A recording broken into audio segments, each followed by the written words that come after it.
میدان میں آؤ تو کیا کرنا ہے؟ یا ایھا المدثر قم، کیا کرنا ہے دن میں؟ انذر، خبردار کرو انہیں۔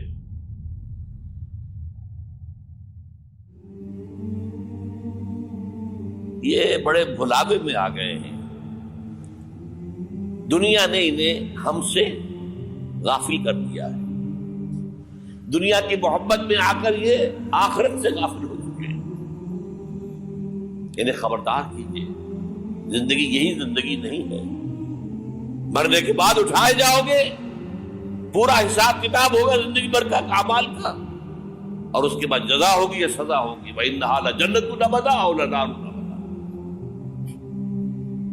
یہ انذار ہے، خبردار کر۔ تو حضور کے بالفعل جو آپ کا مشن ہے، اس میں شروع میں انذار غالب ہے۔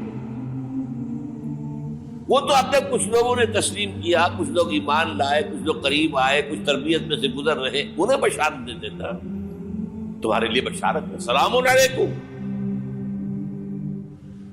یہاں تک کہا گیا ہے نبی، یہ جو ہمارے مومن بندے آپ کے پاس آتے ہیں، وَاخْفِضْ جَنَاحَكَ لِلْمُؤْمِنِينَ، ذرا اپنے کندھوں کے ان کے سامنے جھکا کر رکھا ہے، ان پر شفقت کیجیے، ان سے محبت کے ساتھ پیش آئیے۔ یہ ہمارا تحفہ ہے آپ کے لیے، ہم نے انہیں چنا ہے آپ کے لیے، یہ آپ کے صحابی بنیں گے، انقلاب کے اندر یہی تو دست و بازو ہوں گے۔ ٹھیک ہے، ان میں غلام بھی ہے، ان میں غریب بھی ہے، ان میں مزدور بھی ہے، لیکن یہی ہے جو تاریخ کے دھارے کا رخ موڑیں گے۔ پھر بشارت کا دور آیا ہے بعد میں، شروع میں تو انذار ہے۔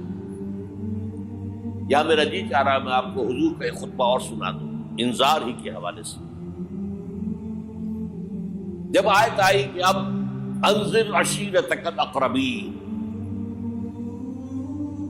اے نبی اب اپنے قریب کے رشتہ داروں کو خبردار کریں۔ یہ جو مشن شروع ہوا حضور کا، یہ ہمارے آج کے واعظوں کے مانند نہیں ہے کہ دنیا بھر میں واعظ کہتے پھرتے، گھر والوں کی خبریں نہیں، اولاد کدھر جا رہی ہے اس کے بارے میں فکر نہیں۔ واعظ بہت بڑے، چیریٹی بگنز ایٹ ہوم، سب سے پہلے دعوت دیجیے اپنے گھر والوں کو اور اپنے رشتہ داروں کو۔ وانذر عشیرتک الاقربین، تو حضور نے حکم دیا حضرت علی کو رضی اللہ تعالی عنہ، علی ایک دعوت طعام کا بندوبست کرو اور سب بنی ہاشم کو لا دو۔ بنو ہاشم تھے نا قریبی رشتہ دار۔ یہ آپ کو معلوم ہونا چاہیے کہ جیسے ہمارے ہاں ایک قبیلہ ہوتا، وٹو قبیلہ، اب وٹو میں مانے کے، لالے کے، شامت کے یہ ہوتے ہیں نا، پھر ان میں خاندان ہوتے ہیں۔ کوئی شاہ محمد تھا، اس کی اولاد جو ہے وہ شامت کی ہو گئی، لالا کوئی ہوگا لالے کے ہو گئے، مانے کے ہو گئے، لیکن ہے سب وٹو۔ اسی طرح مکے میں بسنے والے تھے سب قریش، کوئی جو ہے بنو ہاشم، کوئی بنو امیہ، کوئی بنو علی، کوئی بنو تیم، لیکن سب کے سب کون تھے؟ قریش۔ اس میں جو گھرانہ تھا جس سے حضور تھے وہ بنو ہاشم تھے۔ تو اقربین کہا نا، اپنے قریبی رشتہ داروں کو کھانا کھلایا۔ اس کے بعد آپ کھڑے ہوئے، ابو لہب نے تاڑ لیا کہ ابھی ہمارے سامنے اپنی دعوت رکھیں گے۔ وہ تو چونکہ ایک دیوار بیچ کا پڑوسی تھا اور دشمن تھا، چگا چگا ہونے کے باوجود بدترین دشمن۔ اس نے شور مچایا، ہوٹنگ کی، اور کسی نے بات نہیں سنی، اور یہ کوشش ناکام۔ چند دن کا بیچا دے کر آپ نے صلی اللہ علیہ وسلم پھر کہا علی دوبارہ ذرا کھانے کا انتظام کرو۔ پھر بلایا، پھر کھانا کھلایا۔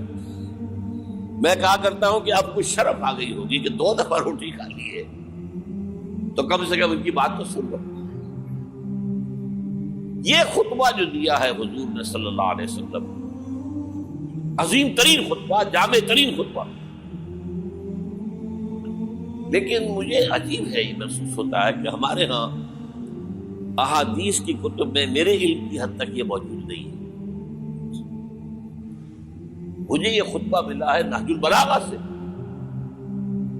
اہل تشیع کی جو اہم ترین کتاب سمجھ لیجیے، حضرت علی کے خطوط، خطبات، حضور کی حضرت علی کے اشعار بحیثیت خلیفہ جو آپ کے فرامین یہ سب جمع کیے گئے نہج البلاغہ، اس میں یہ خطبہ، اس میں ایک چیپٹر ہے خطبات نبوی، اس میں یہ پہلا خطبہ،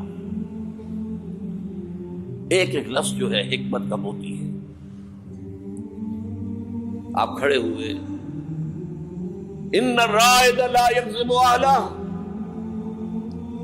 دیکھو لوگوں، کسی قافلے کا رہنما کبھی اپنے قافلے والوں کو دھوکہ نہیں دیا کرتا۔ کیا بتایا کہ میں اس قافلہ انسان کا رہنما بنا کر بھیجا گیا،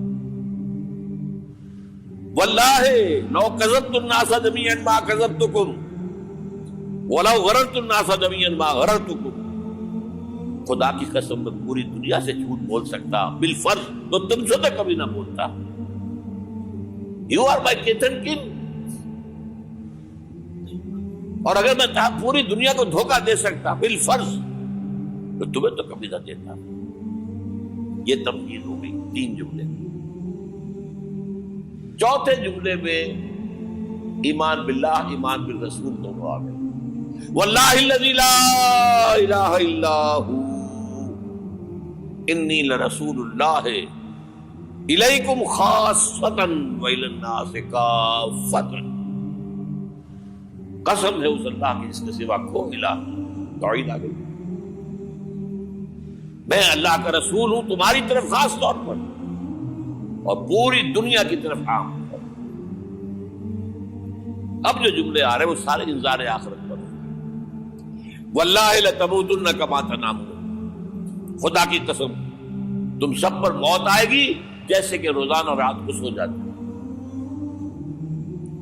ثم لتبعثن کما تستيقظون، پھر ایک صبح ہوگی جب اٹھا لیے جاؤ گے جیسے کہ روزانہ صبح بیدار ہو جاتے ہیں۔ وہ صبح قیامت بھی آئے گی۔ اور کبھی آپ نے نوٹ کیا بیداری کے وقت کی دعا مسنون کون سی ہے؟ الحمدللہ الذی احیانی بعدما اماتنی والیہ النشور، اصل اللہ کے حمد، اس کی تعریف، اس کا شکر، جس نے مجھے دوبارہ زندہ کر دیا، اس کے بعد کہ مجھ پر بہت طاری ہو گئی تھی۔ جو شخص روزانہ صبح یہ الفاظ پڑھے گا، جب صبح قیامت کو اٹھے گا تو اس کی زبان پر یہ الفاظ آئیں گے کہ نہیں آئیں گے؟ الحمدللہ الذی احیانی بعدما اماتنی والیہ النشور، واللہ لتموتن کما تنامون ثم لتبعثن کما تستيقظون ثم لتحسبن بما تعملون، پھر حساب کتاب لیا جائے گا جو کچھ تم کر رہے ہو اس کا۔